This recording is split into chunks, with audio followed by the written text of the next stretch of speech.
Ada nggak sih hal yang paling berbahaya gitu kalau misalnya ketika orang nggak takut ditolak lagi? Berarti social intelligence-nya jadi buruk banget ya. Dia jadi merasa semua orang akan suka sama dia merasa semua orang setuju dengan cara pikirnya dia. Sedangkan dalam dunia nyata tadi, konflik itu sesuatu yang mungkin akan terjadi. Friksi, perbedaan pendapat itu sangat mungkin terjadi. Apakah penolakan ini rasa sakitnya bisa berkurang kalau dilatih terus-terusan? Bisa. Oh. Dan ada pernah project yang dilakukan oleh seorang. Halo semuanya, selamat datang kembali di podcast Ruang Tunggu. Kalian penasaran sama kesehatan mental? Yuk cari tahu bareng-bareng di podcast Ruang Tunggu. Karena di podcast Ruang Tunggu, kita tuh nggak cuma menunggu, tapi juga mencari tahu. Asik. Yuk mulai syuting dulu, udah siap semuanya? Siap. And action.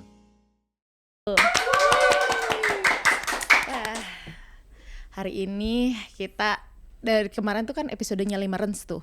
Banyak banget ternyata yang bikin pertanyaan-pertanyaan yang kayak lanjutan dari Limerence tersebut. Ngomong-ngomong ya, episode Limerence tuh salah satu yang sambutannya paling bagus. Teman-teman Keren semua banget. terima kasih ya. Thank you banget ya apresiasinya. Ya, kami nggak akan nyampe ke titik ini kalau tidak karena kalian. Betul. Nah, ngomong-ngomong nih, pas aku lihat buka kolom komentar, aku ngelihat banyak banget orang yang nanya tentang rejections. Oke. Kayak gitu. Karena mereka menjadi Limerence karena rejection, fear of rejection nih. Oke. Ini contohnya nih orang-orang ini nih. Ya, banyak yang request ya. Banyak request. Kita tolak. Enggak, jangan. Biar mereka terbiasa dengan rejection. Jangan. Oke, sekarang kita masuk aja ke sesi rambutan dan kita rangkum dari pertanyaan-pertanyaan yang ada tadi ke rambutan. Poll of Baiklah. rambutan. Ini pollsnya. Coba kita kita lihat pertanyaan apa yang muncul. Nah, jadi teman-teman ya tuliskan di kolom komentar mau bahas apa. Kita jadi Iya. pertimbangkan kok itu. Kalian suaranya didengerin Iya. kalau sama kita mah. Pak dokter, sekalian bahas takut menolak lawan jenis dong. Soalnya aku setiap menolak lawan jenis pasti jadi pihak yang salah. Kenapa nggak mau sama dia? Kamu tuh terlalu pilih-pilih gitu. Terus kayak kamu tuh ngasih trauma baru tahu buat orang itu kayak gitu-gitu. Tuh, ini menarik juga. Saya dulu pernah tuh ada berita yang ini kan dibilang ya udah kalau nggak suka bilang aja nggak. Tapi banyak tuh berita kekerasan terjadi. Iya. Jadinya kan ternyata nggak aman juga ya untuk Betul, mengatakan untuk apa yang menurut kita rasakan. Benar.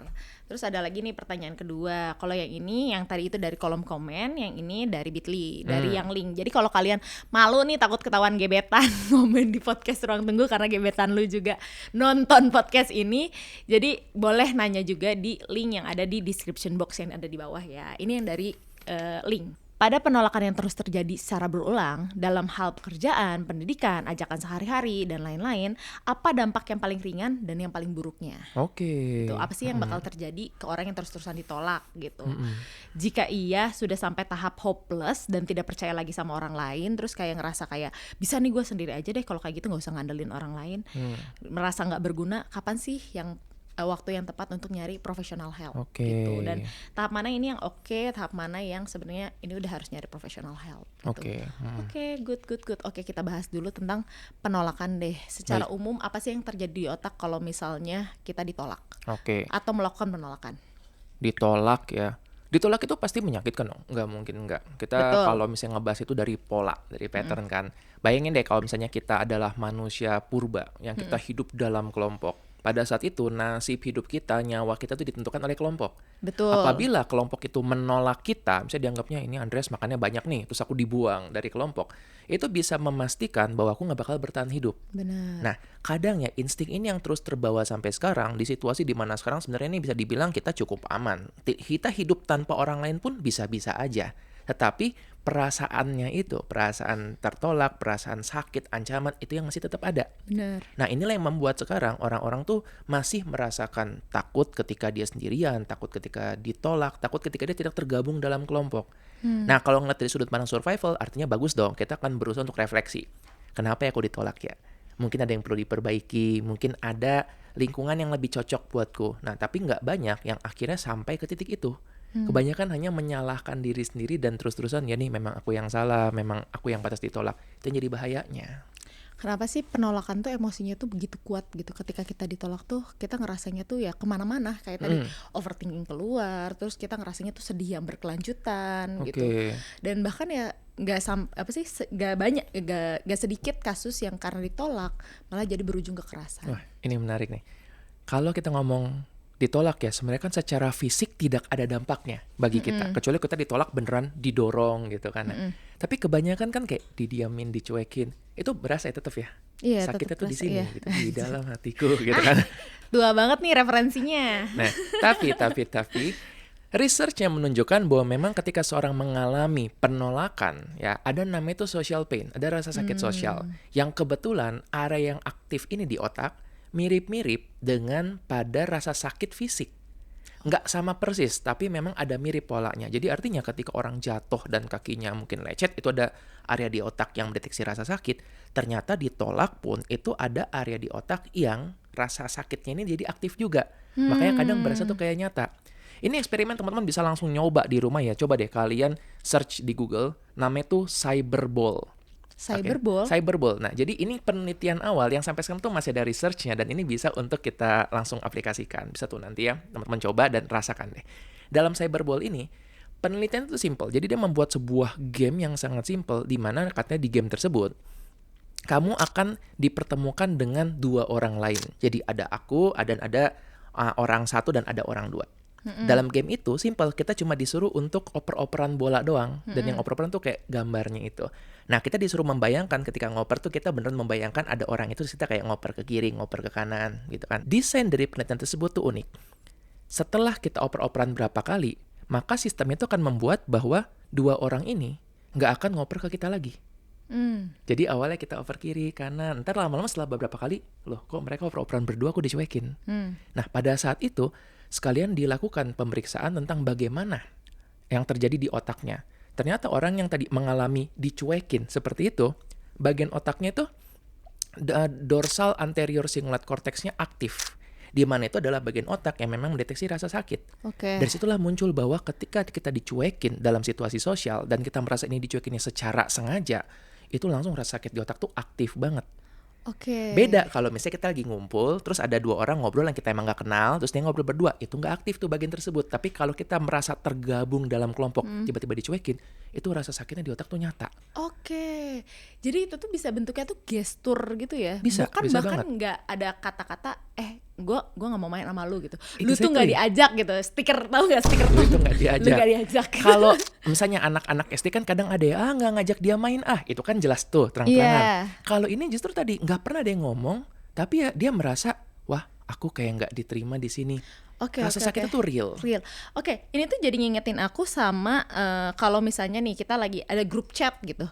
Orang-orang lagi ngomong-ngomong bahas-bahas terus tiba-tiba pas kita nongol, itu grup tiba-tiba sepi. Wah ya, Gitu. aku sih nggak pernah kayak gitu.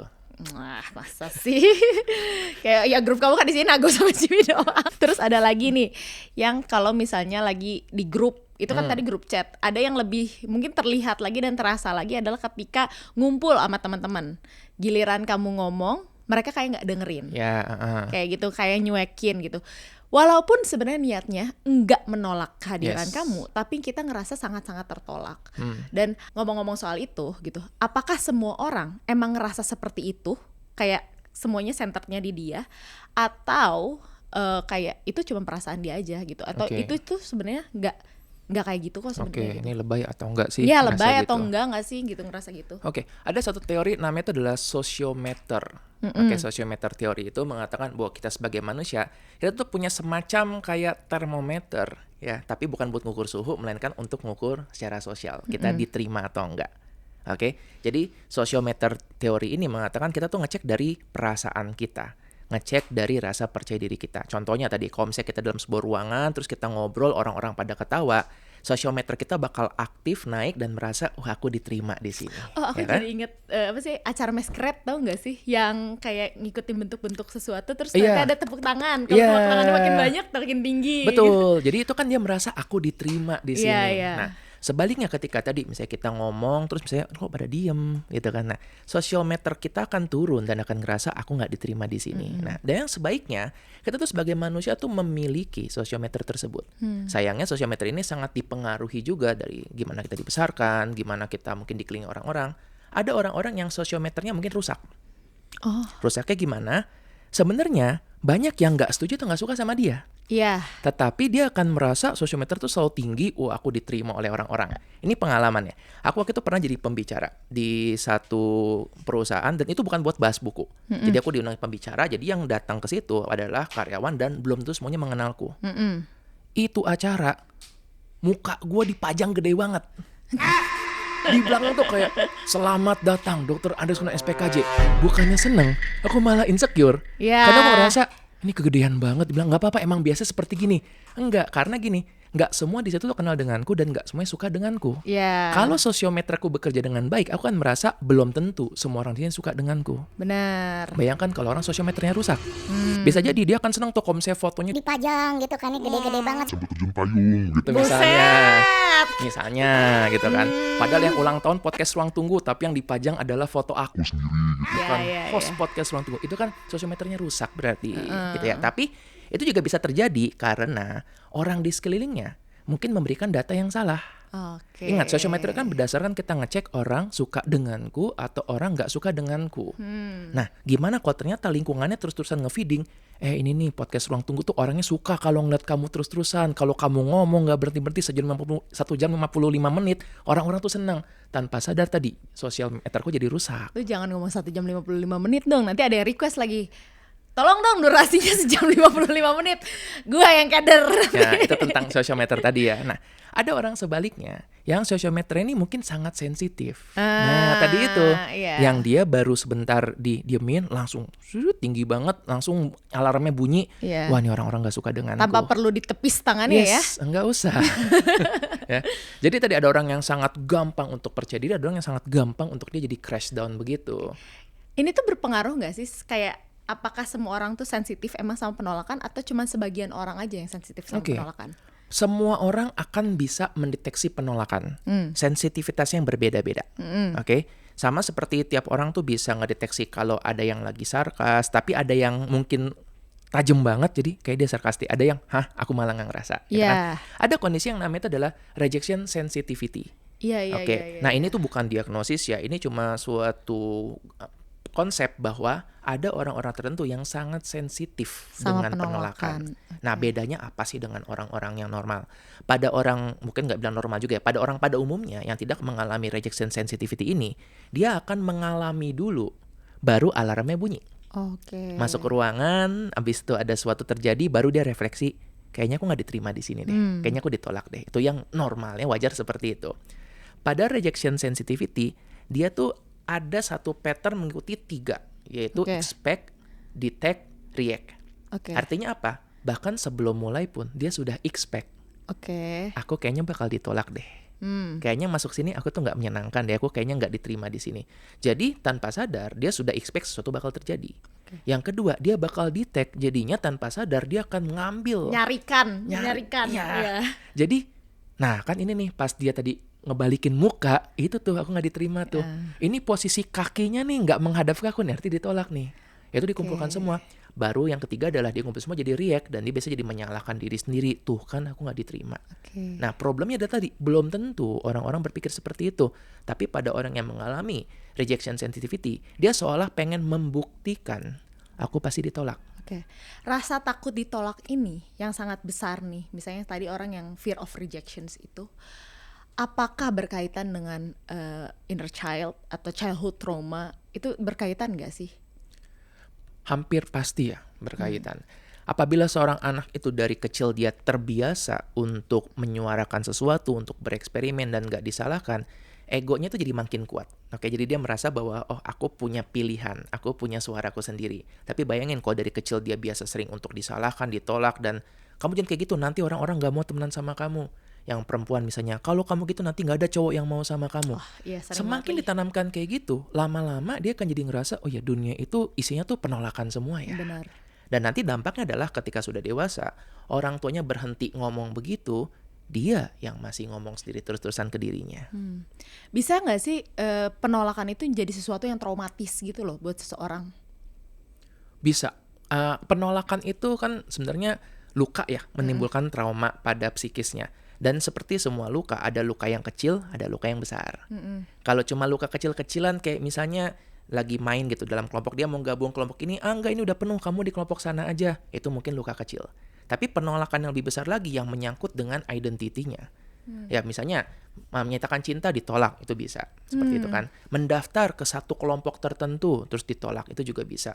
Bahkan ada pasienku beberapa itu yang dia mendaftar ke universitas tertentu dan gak diterima, itu langsung dijadikan seolah itu identitinya, aku adalah orang yang gagal gitu. Karena tadi dia punya goal dan itu gak tercapai. Oke.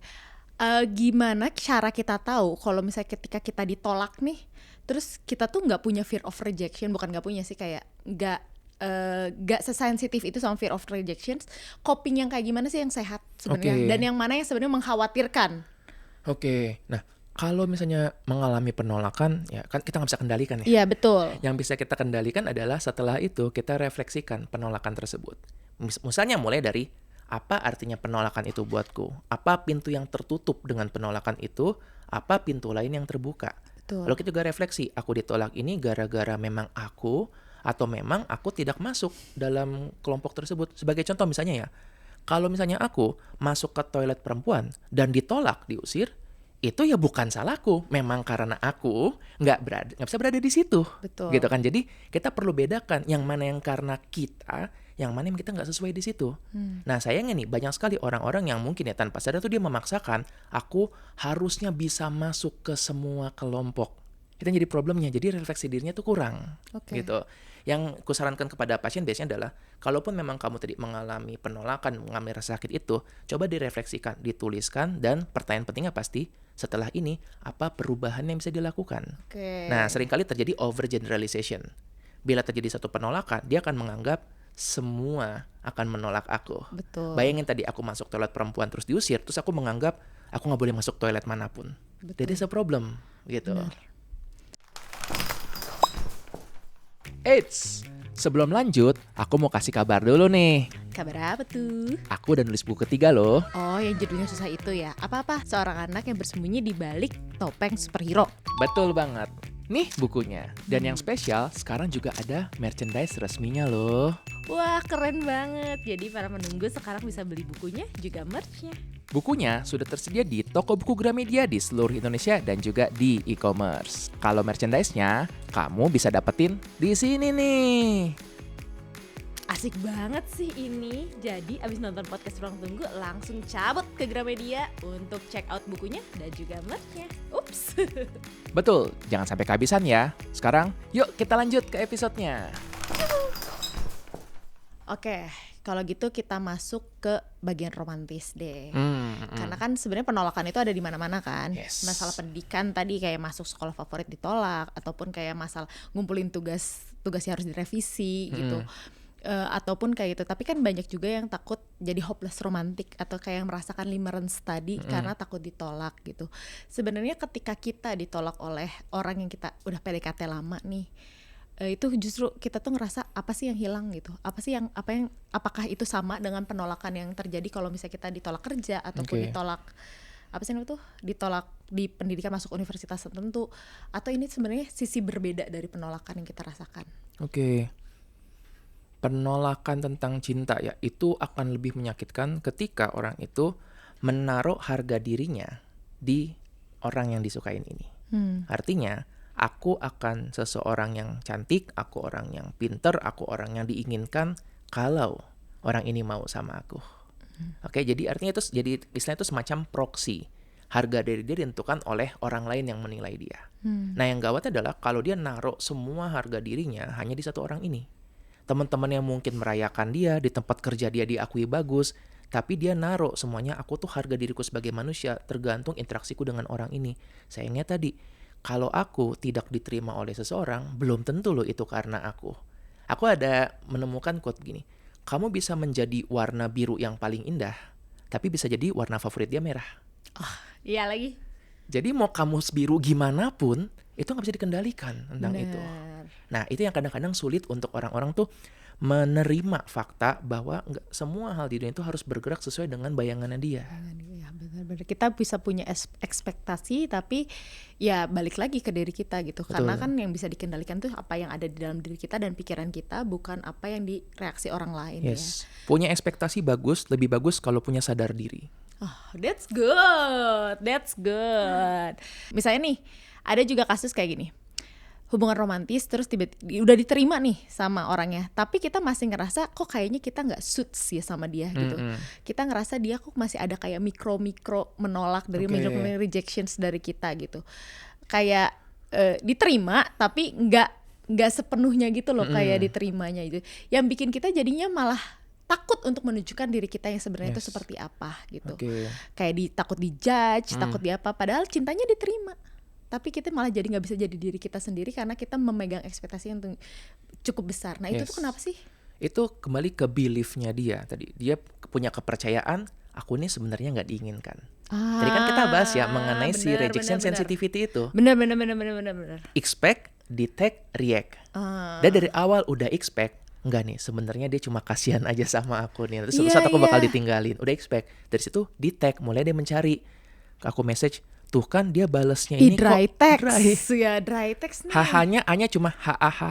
Nggak Iya. ada haha Nggak gitu. caps lock gitu. Nah, di situ jadi detect itu membuatnya jadi react, udahlah. Jadi dia mulai mencari-cari lagi dan bisa jadi pasangannya frustrasi. Iya. Kayak apalagi nih yang harus ditunjukkan. Itu yang membuat nanti akhirnya beneran terjadi konflik, beneran terjadi mungkin penolakan dan dia memenuhi tuh cycle tersebut.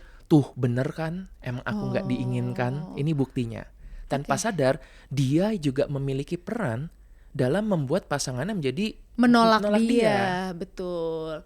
Itu berhubungan gak sih sama personality trait atau insecure? Oke, bisa. Itu pasti berhubungan banget kan. Pola dia terjadi saat ini itu pasti berhubungan dengan masa lalunya. Dan masa lalu ini ngebentuk kepribadian dia yang sekarang. Contoh, pada orang-orang yang dengan pola narsisistik. Kembali, kalau kita ngomong narsisistik bukan berarti NPD ya. betul. Narsistik itu adalah orang yang dia tuh sangat menjaga pride, harga dirinya. Benar. Bisa jadi dia jadi tidak mau untuk mendaftar ke sesuatu, mencoba sesuatu, atau menyatakan cinta karena takut ditolak.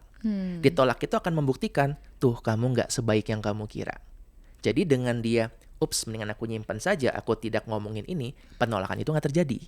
Ada juga orang-orang yang mungkin avoidant, yang pencemas. Jadi dia menghindar. Dia menghindari apa? Dia menghindari penolakan. Sehingga akhirnya dia jadi tidak mencoba juga. Oke. Tapi beda, yang satu itu karena tadi narsistik takut terbukti bahwa dia buruk. Sedangkan pada orang-orang yang avoidant, dia memang menghindari perasaan ditolak tersebut yang gak nyaman. Oh, jadi emang dia menghindari perasaan tidak nyaman tersebut ya. Ngomong-ngomong nih, tadi kan kamu ngomong soal avoidant. Aku tuh sebenarnya punya banyak pertanyaan tentang orang-orang tuh kalau misalnya menyelesaikan konflik tuh kayak gimana. Salah satunya adalah kan avoid konflik atau perasaan. Kan?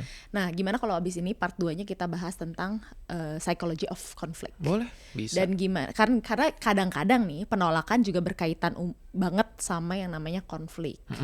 Dan kadang-kadang karena udah ditolak jadinya nggak temenan lagi. Karena tertolak jadinya kayak ya menjauh, bikin boundaries yang terlalu jauh. Malahan padahal kan nggak masalah ya, maksud aku tuh ketika udah ditolak ya udah aja gitu. Dari tadi nih kita udah bahas tentang rasanya ditolak. Tapi kan kalau menolak dan ditolak itu butuh 2 orang. 2 orang ini kan satu pasti akan menolak, satu akan ditolak gitu. Dari tadi kita bahas dari sisi yang ditolak. Gimana kalau misalnya kita bahas sekarang dari sisi yang menolak? Kadang-kadang tuh orang susah nolak. Yes. Sangat susah nolak. Apalagi orang-orang people pleaser. Gimana sih kayak apa yang terjadi dan gimana cara kita untuk kayak biar nggak terjadi konflik ketika menolak? Oke. Wah, ini susah sih ya. Karena balik lagi ada yang bisa dikendalikan, ada yang enggak.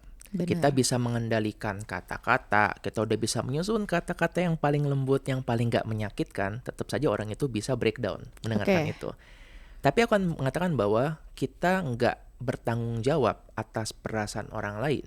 Kita bertanggung jawab atas kata-kata yang kita ucapkan. Benar. Jadi kalau kata-kata yang kamu ucapkan menyakiti dan membuat dia jadi hancur, in a way kamu bertanggung jawab juga. Betul. Tapi ya tadi kita jadi tanggung jawabnya adalah untuk memilih kata-kata kita. Gimana menolak supaya memperbesar kemungkinan untuk lebih aman adalah dengan memilih dulu. Kita mau menolaknya dengan cara bagaimana, dari yang soft banget sampai yang benar-benar hard banget. Oke. Contoh, kalau yang hard mungkin jelas ya, gampang kan, sorry enggak gitu. Kita bisa terang-terangan misalnya dengan mengatakan aku belum mau untuk berpasangan dulu, atau aku lagi ada plan lain, atau aku sebenarnya lagi dekat dengan orang lain, sorry banget nih gitu, bisa seperti gitu.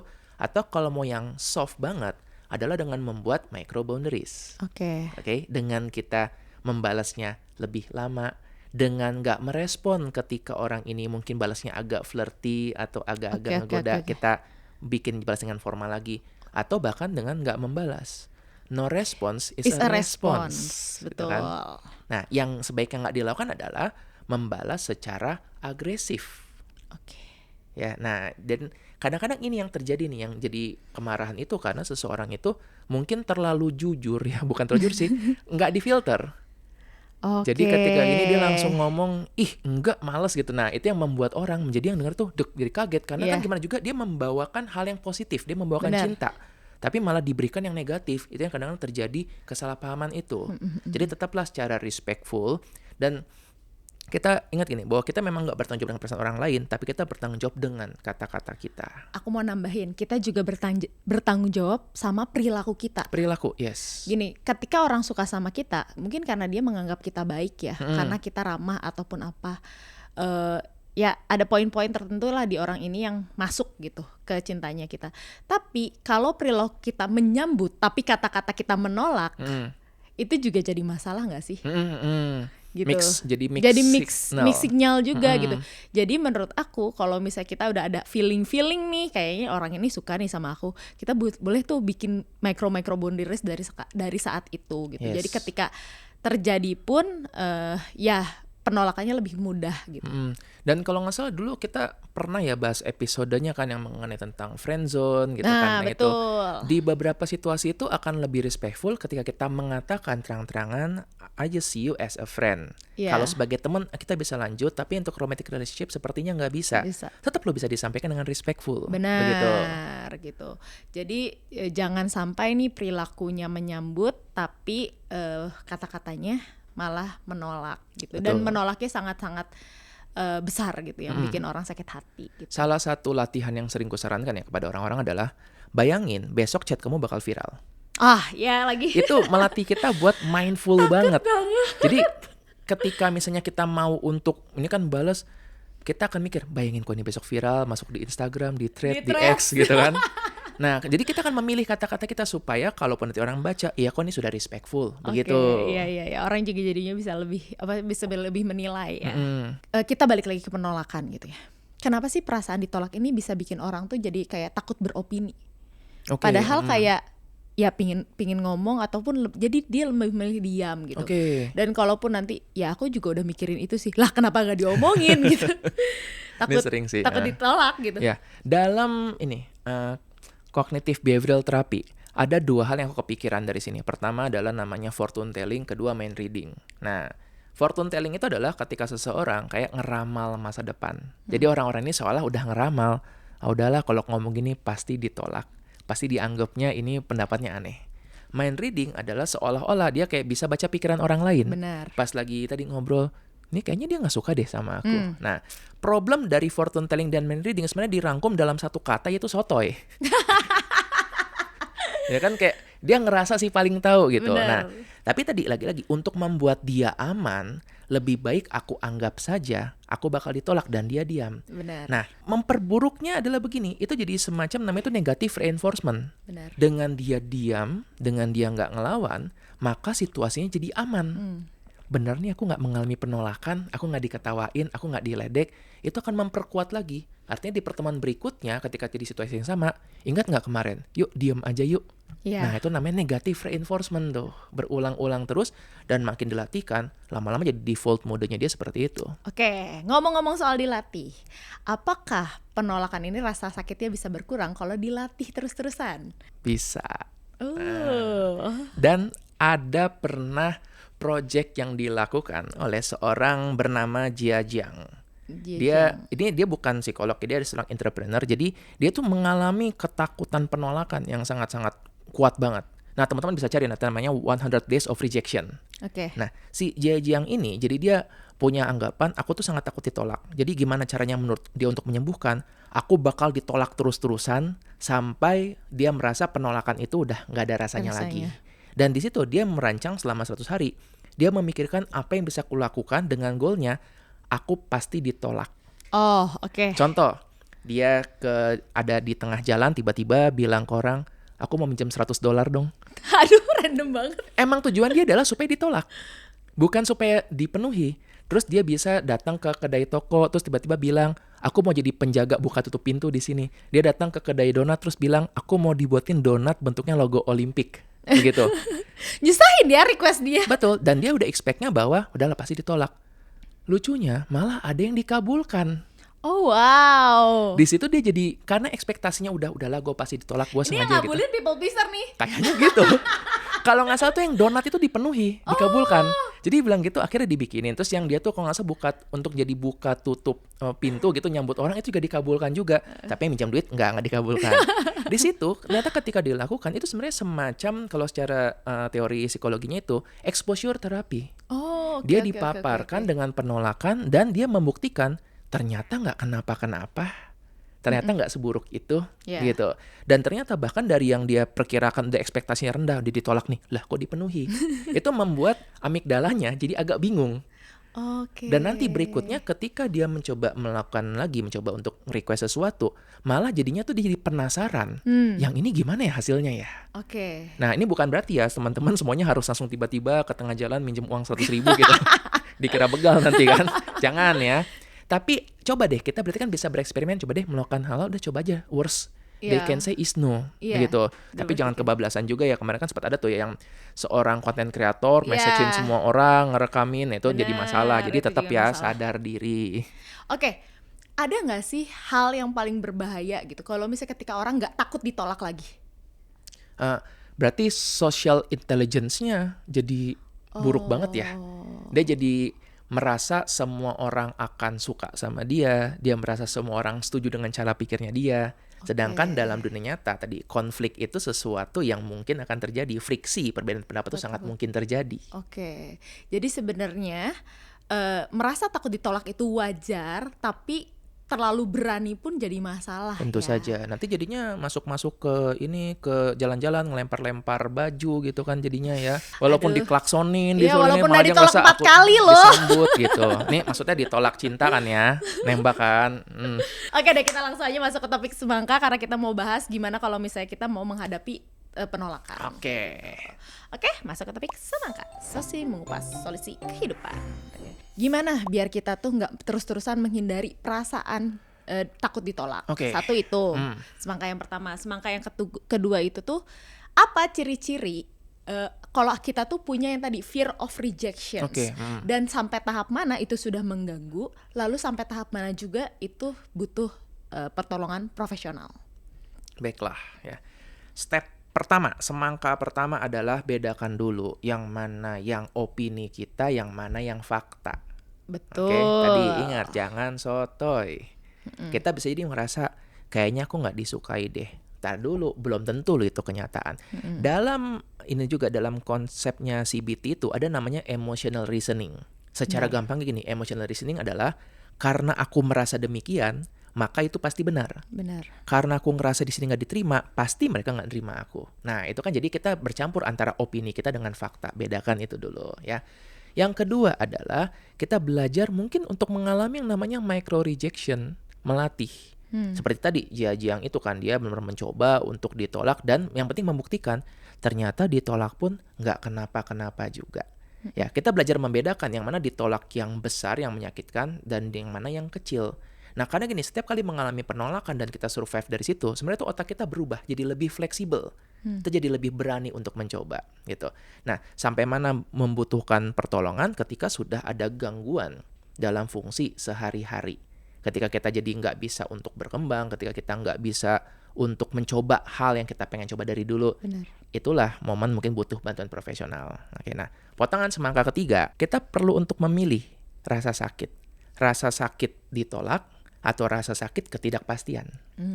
Banyak orang yang mengira dengan aku nggak ditolak maka aku nggak mengalami rasa sakit. Betul. Tetapi itu tetap loh ada rasa sakitnya. Kalau tadi aku ngomong gimana ya? Kalau tadi aku mencoba ini gimana ya? Nah, justru what if-nya itu juga menyakitkan. Nah, kita memilih. Ada beberapa situasi memang kita lebih baik udah kita diam aja dan membiarkan itu kita pendam. Ada beberapa yang sebaiknya udah coba dulu aja. Mungkin ditolak, mungkin berhasil. Kalaupun ditolak ada rasa sakitnya. And we will deal with the pain later. Kita punya teman buat cerita, kita bisa untuk nanti mungkin memproses itu. Dan aku ada suka suatu anggapan gini. Lebih baik ups yang sementara dibandingkan what if yang selamanya. Betul. Kan? Jadi mungkin kita salah ngomong atau salah mencoba, ups, harusnya aku nggak melakukan itu, udah selesai. Dibandingkan sampai tua, what if waktu itu aku melakukannya. Muncul penyesalan itu. Mm-mm. Oke, jadi kalau menurut aku ya, kita mulai bisa mengenali kali ya ketika kita mau melakukan sesuatu dan merasa takut ditolak, kita mulai mengenali aja kayak 3 yang tadi kata kamu bilang, Yes. expect, detect, react. sama react, kayak gitu. Jadi kalau misalnya kalian udah mau ketemu orang, takut ditolak, ya kita udah mikir kayak, oh itu aku ada ekspektasi. Ketika kita mulai mencari-cari, nih itu berarti kita mulai mendeteksi.